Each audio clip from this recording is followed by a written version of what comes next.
Hello and welcome to A Little Crafting. My name is Annie and I am recording this from Surrey in the UK. This is my bi-weekly podcast where I talk about all the things I've been making in the last couple of weeks. That usually consists of some knitting and some other fibre related arts as well. So for example, yarn dyeing or weaving are also on my list of things to do in general. And a little bit of sewing as well sometimes I add on the end. In terms of social media, you can find me on Instagram as a_little_crafting or on Ravelry as Ankiwoo. And I'll start off with saying that I am looking very wintry for the 8th of August, which is what is the current date in 2021 this year. That is because it's actually quite cold in the UK at the moment. We've had a lot of rain, a lot of cold weather, rather than it being hot as we'd normally expect for August.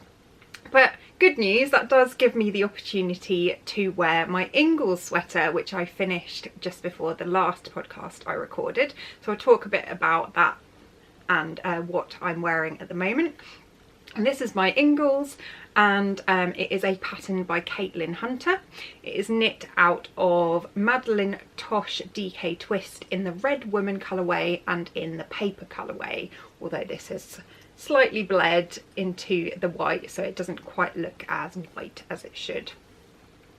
And I knit this over the course of the last few months. I have made it 3/4 length sleeves just because I am in the habit of rolling up my sleeves quite a bit, so I thought I'd go for 3/4 on this one. I'm actually going to stand up and show you the lovely sleeve detail. So it's a twisted rib, 1x2 on the sleeve, which looks really nice. And then this is the lovely colour work on me in person. And I talked quite a lot about the finished object of this sweater last week, or last time I recorded, so I won't talk too much about it, but yeah, you can see it's quite a baggy sweater, as is kind of Caitlin Hunter's general style. I'm not sure how much it suits me, but it is super nice and soft and comfy to wear, and I do really love the colourwork yoke on this one. So yeah. That's pretty much all I have to say about the sweater at the moment, so I'll move swiftly on to finished objects.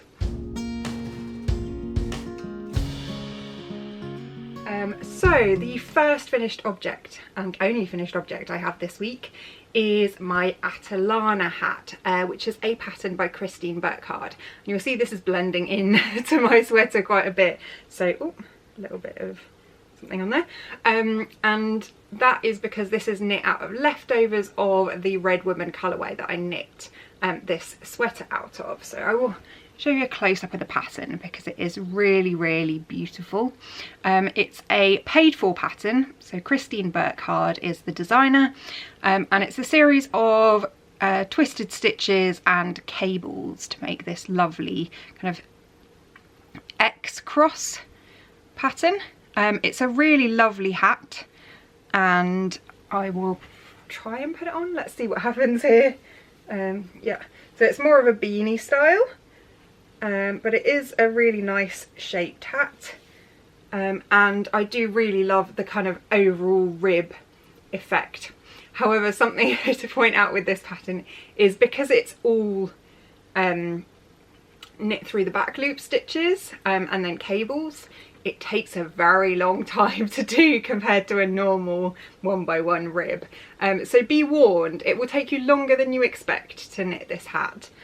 I have found the pattern a little bit difficult to follow, but obviously as it's a paid for one, if I had a lot of difficulty I'd message the designer.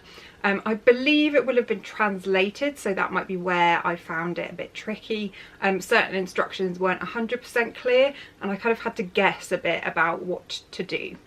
But overall I love this finished object, and I'm not sure whether I'll put it in my overall hat collection or whether I'll chuck some money in and keep it because it matches my sweater.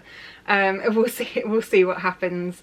for now I'll pop it in my collection with the other hats that I've knit for charity this year, and see what I think later on in the year when I have a look at them all. So that is that finished object. Quite pleased with that. I do also really like the way it looks with hand-dyed yarn, which this is. So really happy with that one. As I mentioned, that's my only FA for the week, or for the last couple of weeks, just because it took me a really long time to knit that one compared to what I expected. Usually I'd get through a hat in a week, as was my plan at the beginning of the year. So let's move on to works in progress. So the first one I have to show you is quite a boring one, and I think I mentioned this last time. It is my Pretty in Pleats by Andrea Yetman, and this is being knit in Isaga Bomulin, which is a cotton and linen blend of yarn. So this is my summer top for this year, and this is the yarn here. Isaga Bomulin, 65% cotton and what's that, 35% linen.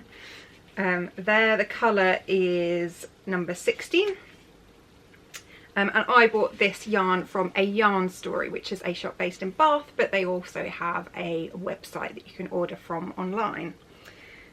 So I am basically still just knitting in the round, excuse me for the so it's a bottom up top, and I've dropped a stitch. Let's fix that. So yeah, it's a bottom up top, just some ribbing at the base, and then just simple stockinette all the way up until the point you get to kind of here on the sweater, where you have a couple of pleats that make it kind of have a nice shape. So I'm just knitting stockinette in the round at the moment. It is a free pattern, so feel free to check it out and have a look and see if you think you'd like to knit along with me. I am running a knit along which is on my Ravelry group that I'll link to in the description below, to knit a summer top by the end of September, and the prize will be the Spring Sorrel pattern by Woollen Pine. So yeah, I mean, it's working out fine. I'm knitting it on bamboo needles. Obviously it's quite mindless because it is just really simple. The needle size I am using at the moment is 2.25mm, and I've mentioned this before, I tend to have to go down in needle sizes because I'm quite a loose knitter overall. So yeah, the fabric isn't really light and flowy. It's actually quite soft relative to the linen yarn I've used before, and I think that's because it's the kind of cotton linen blend that makes it nice and soft. And it's very, very drapey and loose. You can kind of see how it hangs there. So I'm hoping it will be a lovely light top. Unfortunately, the weather is not great at the moment, so unless it picks up in September, I probably won't be wearing this one until next year, especially because I've kind of slowed down at knitting it at the moment. Yeah, so I'm almost done with one ball of the Bomulin. It's a 50-gram ball, and I have 3 of them to complete this top.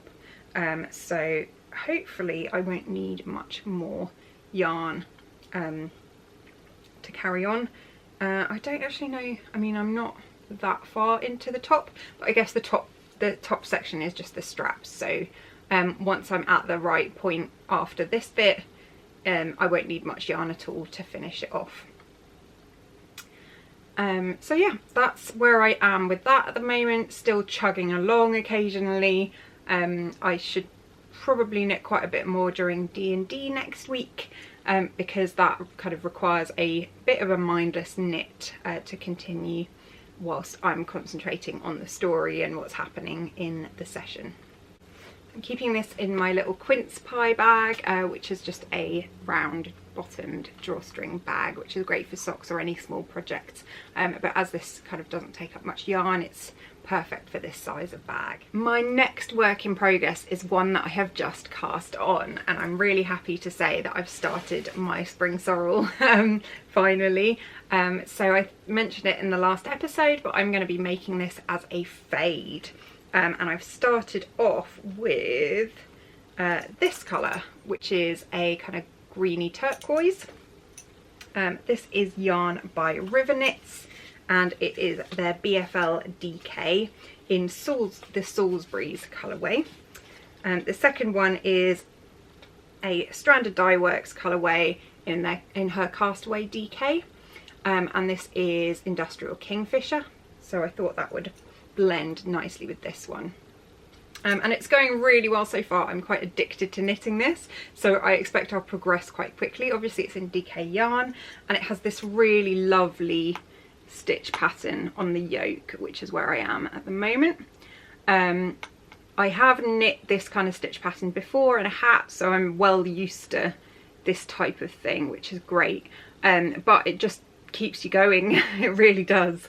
And yeah, I'm a few sections down, so I don't know how much of the yarn I'm going to end up using in the first colour in the first section in the yoke bit, but I'm hoping to have this section kind of the sort of darts that come out done before I have to change colour, because I'm not sure what I'm going to do otherwise. But yeah, so far going well, cracking on, considering I only cast this on last night. it's going well at the moment. So yeah, doing well with that.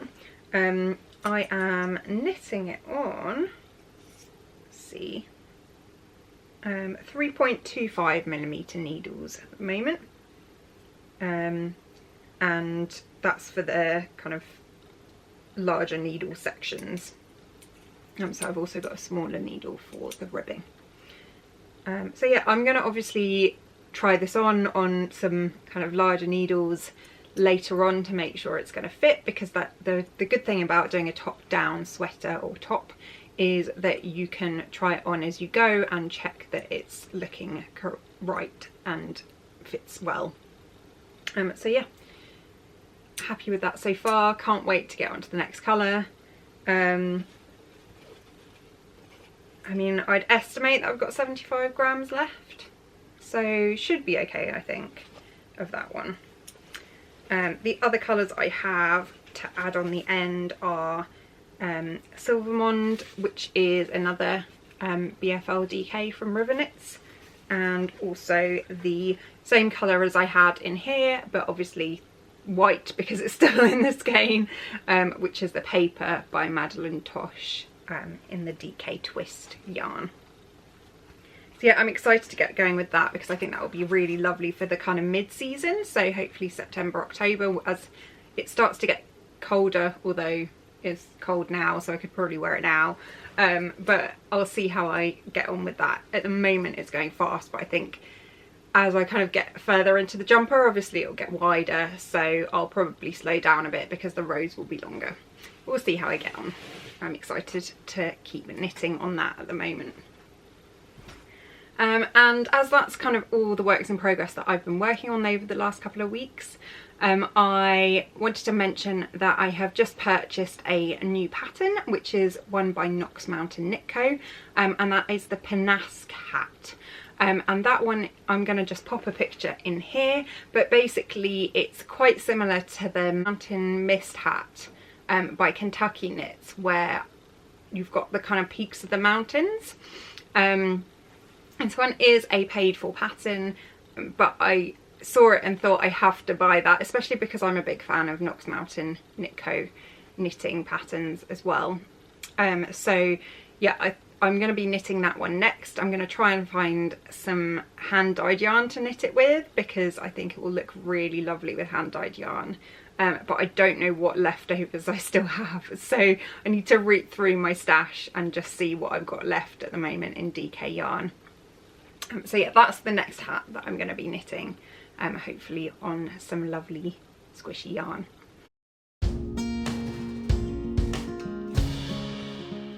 Moving on to a bit of yarn dyeing that I've been doing. So I did a couple of things last weekend. The first one was that I dyed some rust, or like burnt orange and I actually finally managed it. It did end up being a mixture of the Jacquard acid dyes burnt orange colour and some of the copper colour that I'd created beforehand. So I basically made that burnt orange colour a bit darker with the copper. That has now gone to the giveaway winner for the 500 subscriber giveaway. So I don't have it here, but I can pop a picture just here so that you can see it. My plan is in future to probably add a bit more of the copper to make it a kind of deeper tone. So I'm hoping that will turn out really, really nicely, and I'll finally have a burnt orange colour that I can be pleased with after trying so many times. So I'm very happy to have done that. That was dyed on 75% wool, 25% nylon superwash sock yarn. So quite a standard staple for yarn dyeing, and it takes colours really nicely, so it becomes quite rich in terms of the colour tones. The other thing that I did was sort of, instead of rectifying, but kind of re-dyeing some yarn for my Humblebee shawl, which is a pattern by Fibre Tales that I wanted to knit for a friend of mine, and I wanted to dye some gold yarn. And if you recall from my previous episode, I did try and dye some yarn like this before, but it went very, very green, and that's because it's non-superwash yarn, so I had to change the recipe from this colour, which is the kind of superwash yarn version. That looks something like that, which I absolutely love. It's very kind of honey gold. And what I ended up with was something along the lines of this, which is green. So I do still need to over dye those skeins that went wrong, but I did manage to get some non-superwash DK sustainable yarn merino in a gold colour in the end after some testing. So what I ended up doing was not to waste too much yarn. I put in the recipe that I had written down, I added some mini skeins, and I was sensible enough to test that, which is how I ended up with the very green lot. Added some more of, I think it was pumpkin orange I used in that mix to kind of take it away from that green and further into the gold. And I did end up with some lovely gold colours. In the light sometimes you get a little bit of green coming out, because I used the same dye bath as the other ones but just changed it. I guess sometimes some sections took the green a bit more than the pumpkin and the yellow.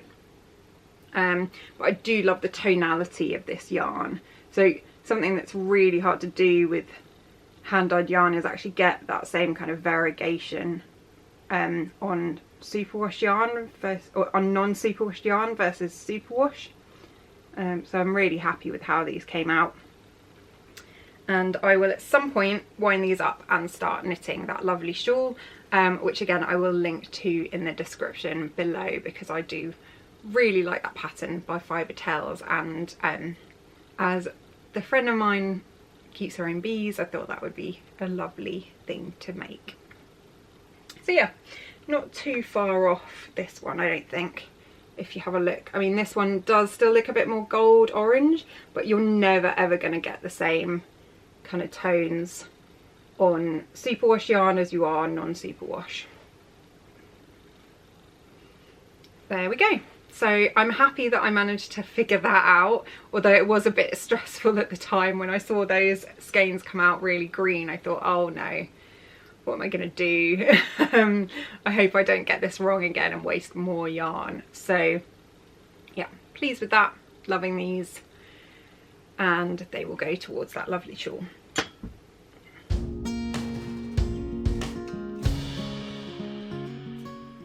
And that is pretty much it. So quite a short episode this week, but I hope that's okay. I have been watching the climbing Olympics and enjoying it thoroughly, but I do understand that for non-climbers it probably is a bit confusing, especially with the scoring system. So the scores are multiplied together, and the lower the total the higher the rank. So if you come first in one and 10th in another and 20th in the other, they were times together to make 200. And it was very, very close at the end, especially for the men's competition. For those non-climbers, I'd recommend you watch something like the women's boulder qualifier. I am biased because Shauna Coxey was competing for Team GB, but I think that shows the kind of how fun bouldering can be, especially when you watch someone like Janja Garnbrett, who is the absolute goat of climbing, completely like just absolutely insane. And you know, I won't spoil it for anyone, but she got to where I expected her to be, and it's definitely well deserved. Really pleased to see some of the other climbers doing well. I like the fact that the men's competition was so close. I think that was great because it showed how good all of these climbers are, and even though only 3 won medals, it's fantastic to see the others all do well. Something that I didn't like was the fact that the commentating on Eurosports was fairly poor. I don't think they had people commentating who really knew what was going on in terms of the climbing, in terms of the positions, in terms of the types of holds, all of that sort of thing, which must have added to the confusion for people who weren't climbers. So I'd urge you, if you are interested, maybe watch one of the Climbing World Cups on the IFSC on YouTube, just because they really showcase our sport very well. And the commentators know what they're talking about and can guide you through what's happening and make it really simple nowadays as well, because they know that non-climbers might be watching. So do that if you're interested. It's obviously on YouTube, so very easy to go and watch for free. You don't have to pay anything, and definitely showcases the sport very well, especially things like the bouldering and the lead climbing, which I feel are more important to me, but probably not the ones that are so fun to watch, because they're much more about problem solving and thinking through something and trying and failing and trying and failing, and then eventually succeeding. And I think that's what makes our sport great, is that it's something like 95% failure and 5% success. So you learn as you go. You're problem solving at the same time as trying something physical, and that's great. That's why I love it. You have to focus 100% on what you're doing, which means there's no room for worrying about other things. So yeah, I think that's everything I have to say really, and I will be back on YouTube in a couple of weeks to show you what I've been doing in that time. Probably I'll have another hat to show, I hope. We'll see. But thanks so much for watching. Please do like and subscribe, and I will see you then. Bye.